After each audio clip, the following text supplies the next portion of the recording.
Hi guys, so who cook their eggs in this way? So this is the way I cook my hard-boiled eggs. So I have rice in here, as you can see, and I just put the egg. I just cook it together with the rice, and I find it that way when you peel the eggs, they won't stick. It's really cook very hard, so I like that way. Yeah, so put in here in the rice cooker and cover, and just like that. Yep.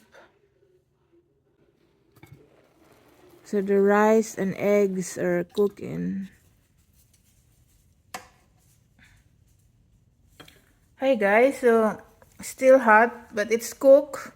So I'm showing you what I'm talking about. So this is what I'm talking about, guys. It's cooked and they don't really stick, guys. Look at that. As you can see. And the good thing is you don't have to soak in the water or on an ice bath. Nothing. It's so simple and easy. I like this way of cooking of eggs. It's good. It's legit. See that? You don't have to soak in the water, nothing. Yeah. So just cook your eggs together with the rice, guys. Yeah.